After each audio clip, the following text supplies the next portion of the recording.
Marketing failure. Raja Anwar Spain کے خوبصورت شہر ویلنسیا میں پاکستانی ریسٹوران چلا رہے ہیں۔ راولپنڈی سے تعلق رکھتے ہیں۔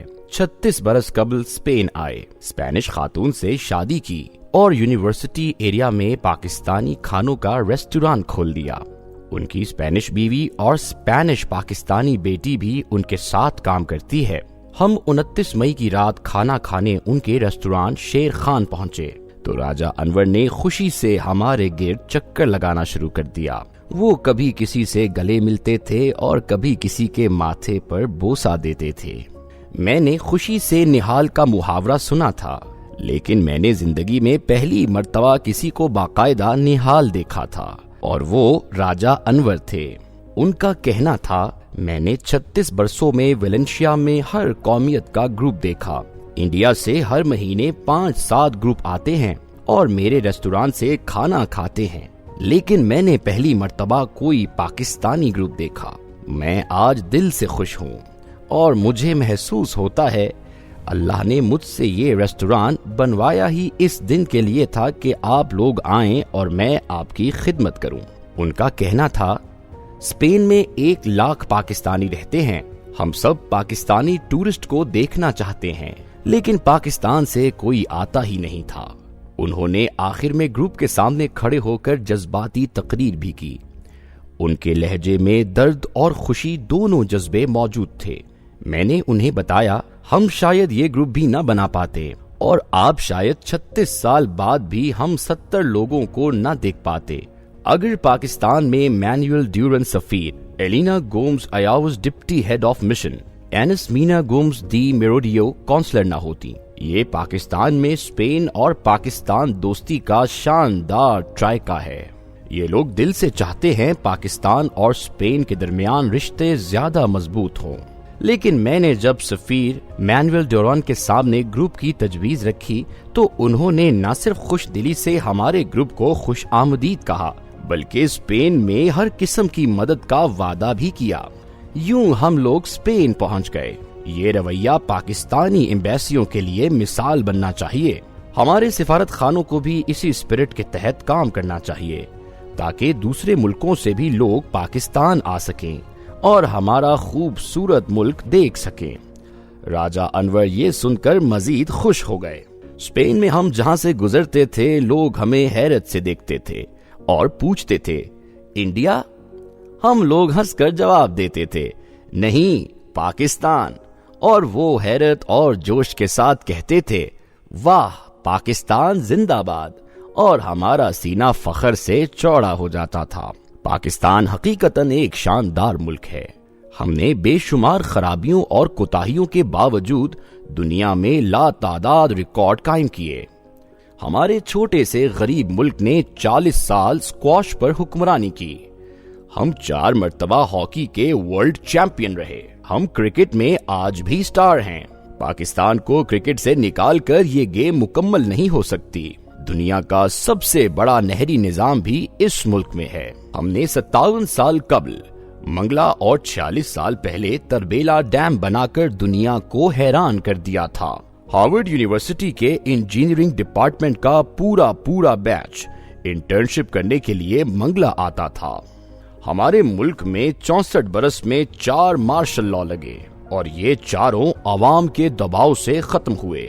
ہمارے انجینئرز اور ڈاکٹرز آج بھی دنیا میں عزت کی نگاہ سے دیکھے جاتے ہیں۔ افغانستان میں سوویت یونین اور امریکہ 2 عالمی طاقتیں آئی اور دونوں مرتبہ پاکستان کا کردار مرکزی تھا۔ پاکستان نے قیام کے فوراً بعد جاپان کو دوسری عالمی جنگ کا تاوان معاف کر کے ہمیشہ کے لیے اپنا دوست بنا لیا۔ ہم نے اس وقت جرمنی کو قرضہ دیا تھا جب ہمارے پاس ملازمین کو تنخواہیں دینے کے لیے بھی رقم نہیں ہوتی تھی۔ پاکستان 1971 میں توڑ دیا گیا تھا، لیکن یہ اس کے باوجود بھی قائم رہا۔ یہ ملک غربت اور جہالت کے باوجود دنیا کی پہلی جوہری طاقت بھی بنا۔ ہم نے دنیا کا سستا ترین ایٹم بم بنا کر تاریخ کو حیران کر دیا۔ ہماری معیشت بھی حیران کن ہے۔ اس میں 2-4 ارب ڈالر آتے ہیں اور پورا ملک خوشحال ہو جاتا ہے۔ یہ قوم ہر قسم کے حالات سے بھی بڑی آسانی سے نکل جاتی ہے۔